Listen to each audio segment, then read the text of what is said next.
নমস্কার, সবাইকে স্বাগত জানাই দুর্বার রান্নাঘরে। পুরনো বন্ধুদের জানাই অসংখ্য ধন্যবাদ, নতুন বন্ধুদের স্বাগত। তৈরি করে ফেললাম আম ভাত বা ম্যাঙ্গো রাইস। বাড়িতে যদি কিছু না থাকে, ধরুন সবজি নেই, এটা করে খেয়ে নিতে পারেন, এর সঙ্গে আর কিছু সাইড ডিশ লাগবে না। তো যদি ভালো লেগে থাকে এই ভিডিওটা আপনাদের, তাহলে লাইক, কমেন্ট ও শেয়ার করবেন। নতুন নতুন নোটিফিকেশনের জন্য অতি অবশ্যই সাবস্ক্রাইব করবেন। সবাই ভালো থাকবেন, সুস্থ থাকবেন। ফ্রাই প্যান বসিয়ে দিয়েছি, এখানে সাদা তেল দিয়ে দিলাম।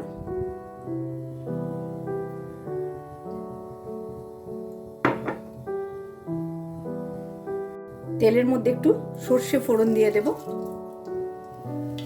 আর দেব 3-4টে শুকনো লঙ্কা।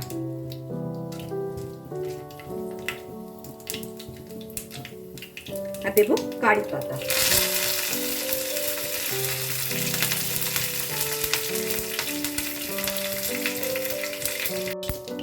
এবার এর মধ্যে দিয়ে দেব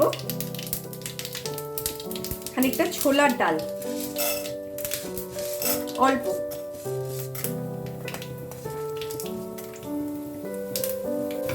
দেব বিউলির ডাল, যেটা বলে উড়দ ডাল আর কি।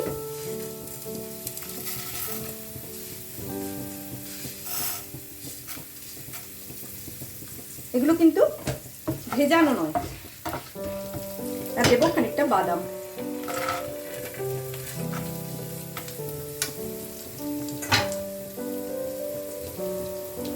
এটাকে ভালো করে একটু ভেজে নেব।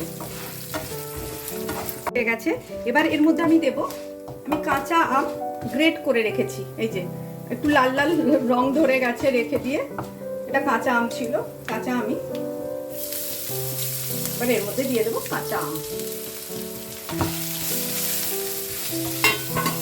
গ্যাসটা আরো কমিয়ে দিচ্ছি। একটু কাঁচা লঙ্কাও দিয়ে দিলাম। ঝালটা যে যেমন খাবে সেরকম দেবেন। কিছুটা ভাত করে রেখেছিলাম অল্প, সেটা এবার এর মধ্যে মিশিয়ে দেব। ভাতগুলো যেন একটু শক্ত শক্ত থাকে, এর মধ্যে ভাতটা মিশিয়ে দিচ্ছি। গ্যাসটা কিন্তু আমি এখন অল্প লো ফ্লেমে রেখেছি। নুন পরিমাণ মতো, যে যা স্বাদ মতো নুন দেবেন। চিনি দেব, আপনারা ইচ্ছে না হলে না দেবেন, কোনো ব্যাপার না। আমি একটু স্বাদটাকে ব্যালেন্স করার জন্য দিলাম, এটাতে না দিলেও চলে। একটু টস করে দিচ্ছি, বেশি নাড়লে ভাত ভেঙে যাবে। তৈরি হয়ে গেল আম ভাত, ইংরেজিতে বললে ম্যাঙ্গো রাইস। এটা সাউথের দিকে ভীষণ চলে, মানে সাউথ ইন্ডিয়ার লোকেরা খায়, এবং এটা গরমকালে খেতে খুব ভালো লাগে। অতি অবশ্যই করে দেখবেন। গ্যাসটা অফ করে দিলাম। এবার আমি এটা প্লেটিং করব।